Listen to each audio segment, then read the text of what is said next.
rise the dark skies like an eclipse. How far the world slipped in the abyss. We modern day prophets, the system got a glitch. I thank the Most High, my weakness turned to strengths. But these burdens are heavy, we got our crosses to carry, trying to see it from all angles. Shalom, Israel. It's your boy New Breed. So I've officially touched down in the Greenwood district. I'm right here on Black Wall Street. And we're about to have an edifying experience here. Off the break, there's a very nostalgic vibe. A whole lot of art on display, as y'all can see. Y'all can see the graffiti and artwork here. Right now we're on Greenwood Place, and we rode through the great Gathering Park, huge park. A lot of festivities there, and that was on the way here to Black Wall Street. Now we're gonna go in and we're gonna talk to some business owners, man. We're gonna go to the museum. We're gonna do some historical research on Black Wall Street. We're gonna bring a lot of facts to the table. Like I said before, this is about possibilities, what our people can do. Here we go, ladies and gentlemen. We got a local black-owned business, family business. And what I'm gonna be doing is interviewing the owner, and we're gonna be speaking in regards to black entrepreneurship, family business. We're going to talk about certain struggles that individuals had to go through in the brink of COVID-19. And this is going to be some information that's going to help a lot of brothers and sisters out to see the hard work and the diligence it goes into actually running a business and running it successfully. As you can see right now, it's a packed house. So hopefully you guys enjoy this. All right, shalom, family. It's your brother New Breed here on Black Wall Street, and I'm about to interview a black business owner. And first and foremost, just go ahead and introduce yourself to the people. Tell them your name and the name of the business. Okay, shalom everybody. My name is Cleo Harris Jr. I'm the owner of Black Wall Street Tees and Souvenirs, or Black Wall Street T-shirts and Souvenirs. I've been here since January the 20th of 2020. Original, born, bred here. The original Black Wall Street, Little Africa, not Harlem, not Atlanta, right? No other place. This is where it all started. Absolutely. This is the inspiration of many black successful towns. This is where it started, right after slavery. Absolutely, absolutely. And now the reason why we're putting this video together is because we really want our people to see the diligence and hard work and determination it actually takes to run a successful business, not only just a business, but a successful black business. Right. And in brinks of COVID-19, you know, I know a lot of small businesses took a lot of major blows. Yes. Would you care to share of any challenges or any feats at all in your whole walk of running a black business? Because I like the people to know the work that goes with it. Okay, first, I've been in this business about 5 to 6 years. Truck driver, 20 years driving 18-wheelers, heavy loads, you name it. Former welder, 6G welder, went to beauty school with the ex-wife, got her license, owned a beauty shop.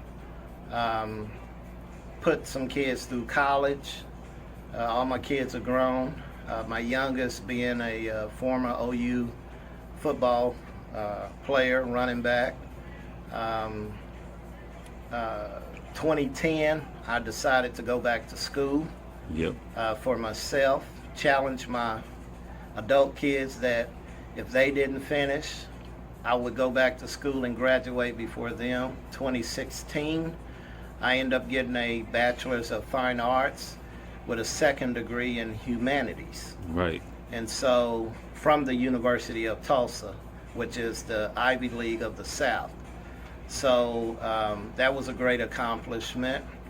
In the process of going back to school, I started a t-shirt ministry called Kill Racism, Not Me. That was a divine, audible calling that the Father gave me during the pandemic of black men getting shot down, In 2014, choked out Eric Gardner. Yep. The Kill Racism T-shirt that you'll probably take a picture of or film. Absolutely. Is what started all of this. So a year after that, I started a church in my home, and with no major income coming in because I'm going to school. Absolutely. I'm Creek Indian bloodline. I'm Seminole. I'm Blackfoot. So I have a rich heritage, a plethora of information, historic information that I can, tell you about. Absolutely. But in terms of the business aspect, this is a T-shirt ministry.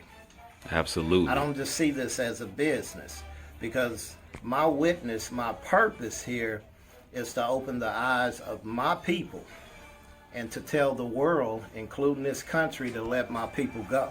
Absolutely. That's my true purpose down here. That's first and foremost to any successful business for us as the true Hebrew Israelite people.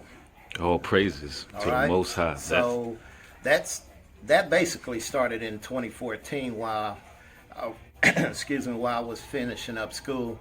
And so 2015 is when the Father supernaturally, not no camps, not IUCI, not HOI, LMNOP. Absolutely. It was supernatural from the Father in 2015 that awakened me with the truth. And see, and to understand that, you got to go back 30 years. I was 30 years already in the ministry. I had some truth, but I didn't have the identification. Absolutely. I didn't have the heritage, which everybody knows Deuteronomy 28, 15 through 68 is the identification marker of the true people of the Most High. Absolutely. So with that being said, that has made me the successful businessman that I am today. People come from all over the world to this location, the Epic Center, where all eyes is on Tulsa. Absolutely. So it's not by chance that the mural, the excitement, the energy is right here in Tulsa. Absolutely. This is still historically a crime scene.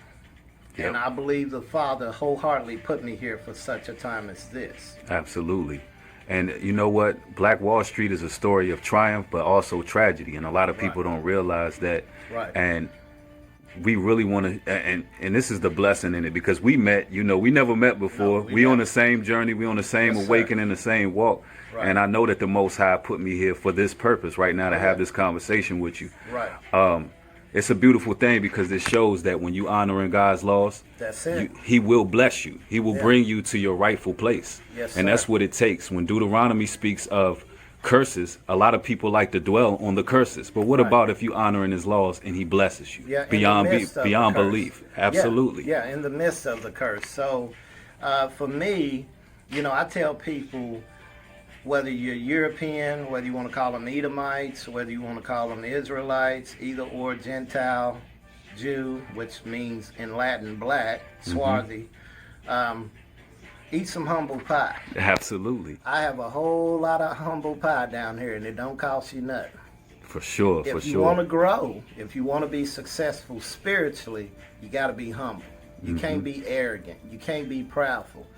That's what got our people in trouble and has always followed us. We're arrogant, we're proudful, we're stiff-necked, our black women are loud, our men are not responsible, and we wonder why. Absolutely. The race massacre happened, or the Nat Turner incident, the Martin Luther King, the Malcolm X. This has been going on for thousands of years. Absolutely. And like you said earlier, if we just honor His laws and keep them to the best of our ability, we would, the curse, those Deuteronomy 15 through 68 curses in the Levitical laws too, would pass over us. Those that are willing.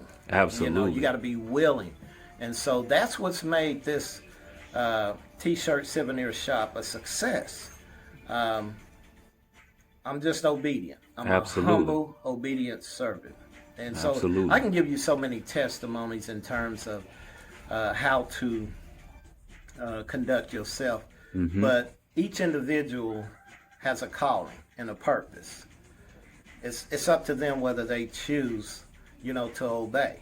Absolutely. It's and you don't have to have that quote unquote relationship, but if you just obey the principles and the natural laws that have been given. Absolutely. And so, I'm just here to share the information. It doesn't cost no one, you, your viewers, listeners. It doesn't cost you anything for me to give you the truth. Absolutely. And in saying that, also what has made me successful is that I'm willing to help my people. Absolutely. I don't mind giving. It says that charity covers the multitude of sins. Right. So, and I realized that as well on my journey. Right. The Most High He'll bless you. It's better to give to receive, and Right. and it really speaks to your motives and what you're doing here, and it's very highly commendable. And I have the utmost respect. Speaking on charity, now this is not a coincidence. So those that are listening, I hope this is a witness to you. I'm not tooting my horn, but I'm giving you a testimony, a Absolutely. witness. This morning as I was coming here, I don't know you, don't know her, but truth be told, I'm on my way here, and there's a young black homeless woman. Homeless. I mean, she had a smell on her. The clothes were too big for her. She had to be about 26, 28. And she had no shoes on. So I'm leaving out the gas station, Quick Trip, and I just, kind of touched my heart. And so I went on and drove, because I don't know if she's mental, if she's just playing off of things. And so, Father just touched my heart. He said, go get her some shoes. Don't have to be anything expensive. And so I have a photogenic memory. So I remember looking at her feet, and I said, she's about a 7 or an 8. Right. So I went and got her some flip-flops. And I brought it back, and she was just walking around, and and I said to myself, I'm gonna bless her with, some money. So I gave her some money, and you never know the mindset of people, the state of mind that they're in when they converse back with you. Absolutely. I said, here, sweetie, here's some shoes. Absolutely. She said, oh, thank you, sir. Right. She said, and what's your name? She said to myself, or to me, what's your name? I said, I'm Cleo. Call me Cleo. And so she said, that was nice of you. I said, what's your name? Now, this is what I'm getting at. Right. She said her name was Cherish. Wow. Hey, the signs are always there. You see what I'm They're saying? right there. So, Yep. So whether you believe in what me and this brother just, converse back, let's go back here. Yes, absolutely. Because I did want to ask you more about the historical facts about the Seminoles here in Tulsa. Right. So, you never know how the Father's going to use us or use people in general. Just doing what I need to do, I was a little hesitant, because I see homeless people all the time. And the homelessness down here in Tulsa, Oklahoma is just as worse as Skid Row. Right. I kid you not. So, you got some mentalness going on from all walks of life. And so I was glad that I was in that position. It was uncomfortable. It's never the same cool feeling, because every situation is different when you feel like blessing somebody like that. Absolutely. I've been homeless with a family, so I understand. But when you said charity, yep, it just registered. Yep. and I'm thinking, oh man, you can't make this stuff up. Absolutely. The Most High is working. His spirit is moving. She literally said her name is Cherish. And I was like, wow. I said, Yep. sweetie, be wise with your money. Spend it wisely. She said, "Oh, I'm gonna ration it out." So she got, she's in her right mind. She's cognitive, yep. Very cognitive. So I just had to share that. Anything else? Yes, you briefly touched on some of the information you knew in regards to the Seminole Indians here in Tulsa. Yeah. Now, we already know it was a great travesty what happened to the people here who built businesses, who did what they did. But there's also a history with Indians that I'm not fully aware of that I was hoping that I can learn about and you could share. Okay, well, let me use me. Especially in regards with our people being the real people of the book. Well, first of all, we got to understand, because there's a chart out that tell you that you got the Seminole, the 5 civilized tribes and all of that. Okay, but that has been tainted. Okay, and what I mean by the 5 civilized tribe, or the Indian chart, the Mexicans and Issachar and all of that, if you're not bloodline, okay, Cherokee, Seminole, Creek, Choctaw, Chickasaw, and Arapaho, Apache, Blackfoot, those were bronze-skinned people. Absolutely. Those wasn't the red skin. I'm talking about the broad, long, strong, straight hair Native Americans you see today. We got to go all the way back 4,000 years when they came over on the Bering Straits, some on ships. They're called the Incas. They're called the Olmecs. Okay, the Mayans.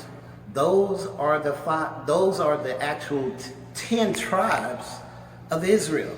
Yep. So we've been watered down, mixed. That's where we get our little light skin. Okay. Cherokee and Creek. Okay. So, in terms of the testimony to share with my brothers and sisters about who we are as a people, we're all mixed up. Israel is many coats. Absolutely. We're Ephraim. We're Joseph. We're Manasseh. Ephraim is over here. Cherokees. Okay, I can show you a brother who's bona fide darker than you, Cherokee. Right. My mother, her parents, my great-grandparents came up the Trail of Tears, right? So I know the history of what they taught me, who we were. They practiced the Hebrew pictograph language. Absolutely. My grandpa founded Biggs, Oklahoma. Look it up. Don't take my word. Oh, yeah, for sure. Okay. That's what's up. He's the one that founded Biggs, Oklahoma. Yes, we had slaves. We all interacted. Yeah, I've read the history. Yeah. Israelites enslaved Israelites. It did happen. We've been doing that since we left the west coast of Africa. Okay, but I'm also Seminole. My great-grandmother came from Texas. She was the first of her generation to be born out of slavery, out of Texas. Texas was the last slave state, and she was the first to be born out of slavery. Came to Oklahoma, she registered as Seminole. So I got Seminole on that side, which is my mother's grandmother. But her dad, my grandpa, is Creek. Yep. And so that's documents that I have.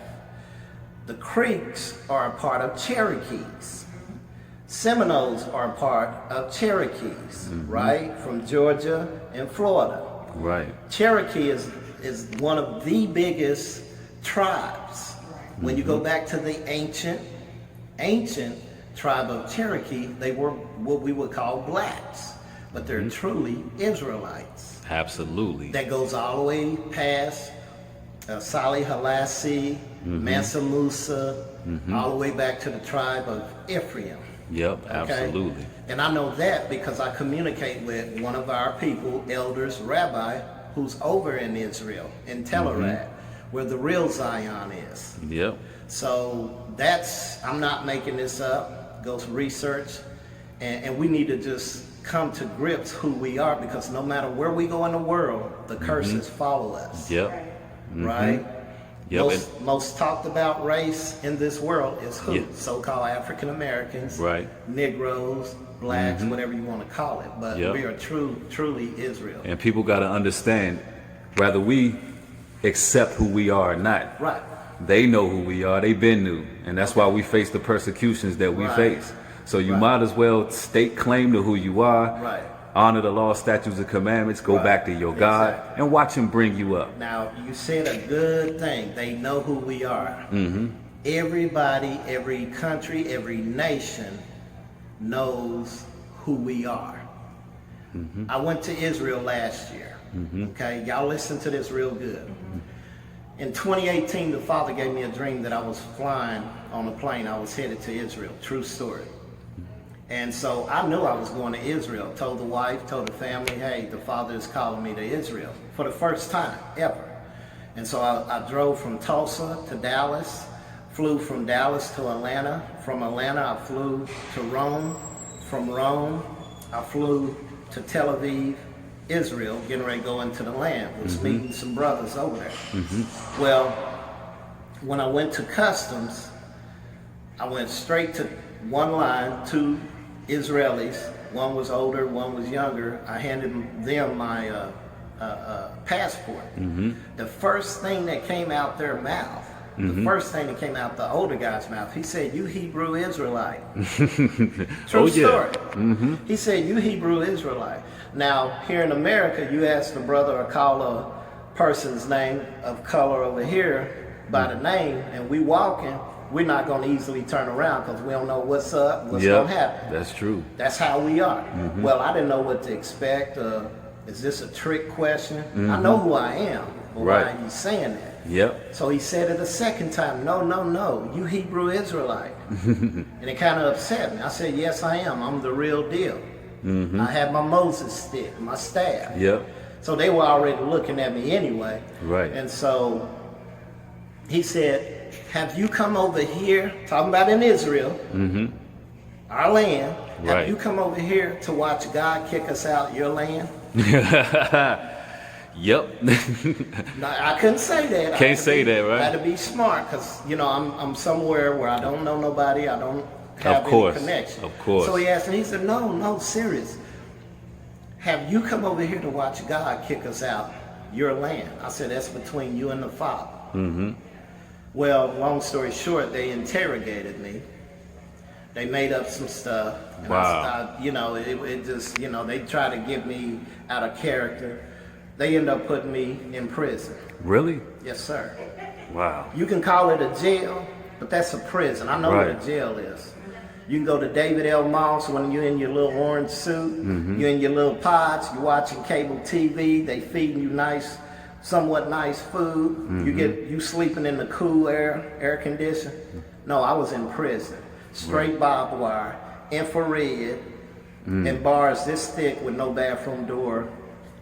In the bunks with 4 Russians and 1 Palestinian, and I watch how these Israelis treated these Palestinians. Absolutely. And They hate us with a passion. Absolutely. And that's that kind of goes to show the Messiah is going to be the one to take us to our homeland. The great gathering that's going to take place from our studies and beliefs. Yes, sir. He's going to bring us into our homeland. Yeah. And he's, those who don't belong there, they're going to be purged. Yeah. Of stealing our land for one. And Oh, he's not playing. We're the last to go. Absolutely. He's going to gather Judah. Judah has been dispersed. And so if you study your history and you look at the identification marker, we were the last to go into major captivity. Absolutely. Because we were hard-headed. We were stiff-necked. Yep. You see what I'm saying? We're the most stiff-necked people. Judah is the king, the lion's whelp. Yep. And so, we know who came out of Judah, okay? But when that happened to me, when I came back here before the store opened, I already had the understanding of who I was, and then I understood, okay, the Father's calling me to a higher calling.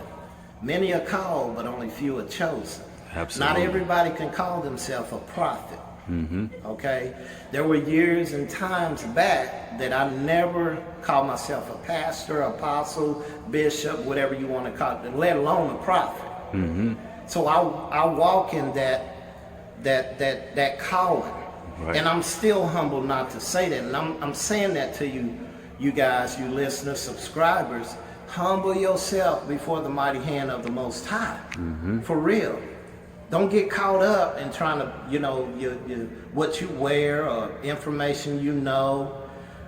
We are not a nation yet. Absolutely. We have to become a nation. And it takes building to do so. And it takes building, and what I'm doing is building a reputation for my people. This is not about one person. The Father gave me my name January the 25th. You know, we were taught in Christianity, you got to wait until you get to heaven to get your new name. No, you don't. You know, I'm waiting for a brother, Absolutely. somebody to give me my name, you know, but, you know, I got to thinking, no, I want the Father to give me my name. Absolutely. And he gave me my name January the 25th, 5 days after I opened this place. I kid you not.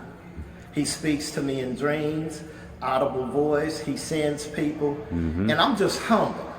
Absolutely. But when he gave me my name, for the first time, I'm revealing my name to the world. Absolutely. And I was waiting for this moment. So I'm going to give you guys the name he gave me. But before I give that to you, he showed me a grungy wall, a stone wall. And I seen the word YAHUKAH. And I said, it was like I was awake. I said, Yahuka. Yahuka. I said, that's my name. What? That's what I did. Wow. I said, Yahuka? What? Come on, y'all. That's... He's real to me. I don't know about y'all. Oh, yeah, for I love sure. my people no matter what, whether we agree or disagree. But when I seen that, and then I heard a voice says, the one who is sent. Then from there, people from Memphis, an old couple, young couples, all over the world, they come and like, you was sent down here. I don't know these people. Now you tell me, he ain't moving. He moving. They don't know the name. Y'all hearing the name for the first time. Old lady and her husband from Memphis, Tennessee, just a week ago, said, you go where you're sent. I still didn't tell her my name. So you explain that. Absolutely. All I'm saying is, if you wait on the Father, if you be obedient, if you get in the Word, this is your covenant. He didn't give it to nobody else but Israel. Take pride in that. Quit being hard-headed and listen. He said, I'll open the windows of heaven and pour out so much gifts that it won't be room for you to contain. I can't contain all the money that he's blessing me with. I have to give it away. Absolutely. But I'm wise. We got to quit arguing and fussing. Ladies, you got to get in your rightful place. You can call yourself by your holy and all of this, Israel, daughter of this and that, or son of this and that. That ain't gonna matter a hill of beans if your heart is not right. Absolutely. I'm not in this to compete with nobody. I'm in this to be obedient. Obedient is better than sacrifice, and that's what we have to do as Hebrew brothers. You know, that's what we have to do as Israelites. If you want to go back to the ancient, that's what we have to do as Obaria, which comes from Eber. We got to learn the ancient language. Most definitely. And I'm learning that. Oh, So, yeah. And I haven't arrived, okay? Y'all don't see me with any fringes on, okay? I'm in the land of my captivity. Right. So I have to survive just like my people did in the Chaldean days or Babylonian days. Right? Absolutely. I have a slave name, right? Yep. But I also have my heavenly name, my earthly name by the Father himself. He can do you just like he do me. He can do you the same way, sister. We just got to be obedient. Put pride to the side. Right. I don't like whoopings. I've gotten whoopings from the Most High, from the heavenly family. Yep. And he said if I don't be obedient, he'll kill me. Yep. I'm just keeping it 100. So, you know, if anything else that I say in terms of who we are and my purpose here in this store, if y'all don't listen to nothing else I tell you or say to you, be obedient. Watch what comes out your mouth.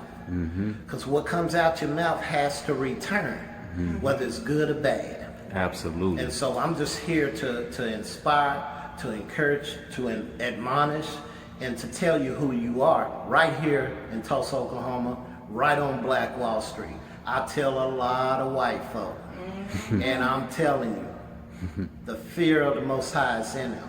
You have a lot of humble white folk, and y'all know what he said about the Edomites, Esau's. okay, the Europeans. Mm-hmm. The tables are turning. Right.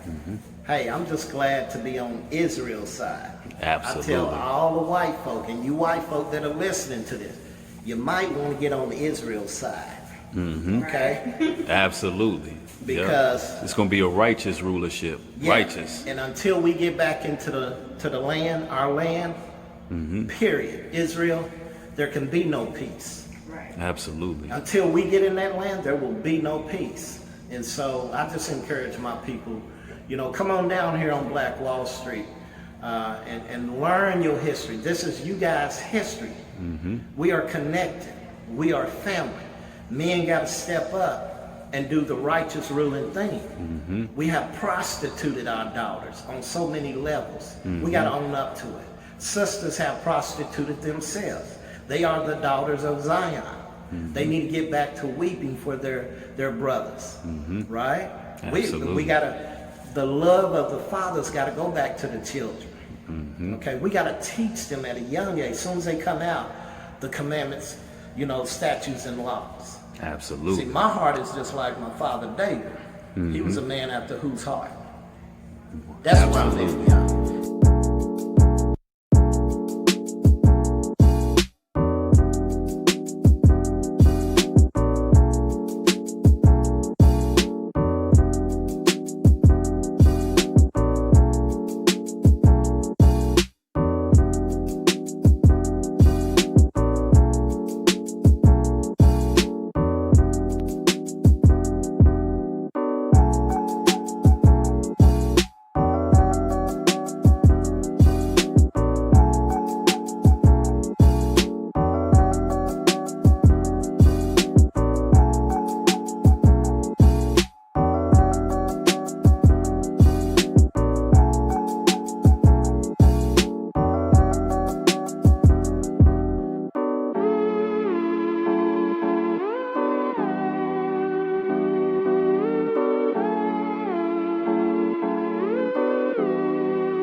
and she has this beautiful ice cream shop here.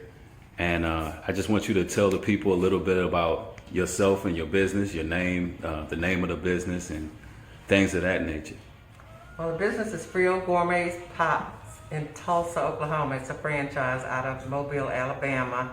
I've been open since July of 2017, and I was born and raised here in Tulsa. I left for about 30 years, but I came back in 2004 to take care of my mom. And along the way, I took vacation, went to Galveston. I saw a place similar to this, or that they were remodeling to bring in Cleo's Pops, and the lady gave us samples of them, and I just really liked them because they were a healthier alternative to what's out there today with ice cream and Yeah, could you? snacks. Absolutely, it's all natural ingredients, correct? All natural, yes. Yeah. And they're handmade, and it's just a healthier alternative. So I wanted to bring something here to Tulsa to, for people to have. Diabetics, everybody can do this because it is all natural, and there are ingredients that you can actually pronounce. Absolutely. So when it comes to small business, I know a lot of businesses have taken a slight blow due to the brink of COVID-19. Have you had any struggles with what happened? Yeah, I did. I had. It was actually started obviously in the winter last year because a lot of people don't eat ice cream. Although statistics show a lot more people eat ice cream when it's Comfort food. and in the summer. Yeah. Yeah. But coming out, it was pretty slow. But I think with some of the events and things that are going on, and of course I'm an essential business, so I never closed. But with the 99th anniversary of the 1921 race massacre, it brought a lot of people down on Greenwood. And then a couple of weeks later with Juneteenth celebration, it really has brought an awareness to bring more, for more people on Greenwood. And then a lot of people came into my shop because they didn't know I was here, even though I've been here for 3 years. Absolutely. So, sometimes while it's very, very, COVID-19 has been horrific for so many people. They've lost their jobs, they've lost their lives, and fortunately, I guess for me, there was a silver lining in that there were events that were happening down here that brought people to my store. Absolutely. It's still a testament to your resilience and wherewithal to, remain in business and remain thriving and being successful. Sometimes in the midst of curses, blessings can happen, and that's a beautiful thing. You're giving the people a healthy alternative for those who got a sweet tooth out there. And you got a customer already saying it's good. So that is absolutely a blessing. That is great. So y'all come on down. Could you drop the address for everybody? 105 North Greenwood in the historic Greenwood district of Black Wall Street, Tulsa, Oklahoma. Absolutely. Y'all welcome to come out, support black business, support. And not just because we black, support it because it's some good products. That's what we go by. It is. But thank you so much. Thank I you. appreciate you. Thank you.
Shalom, Israel. It's your boy New Breed.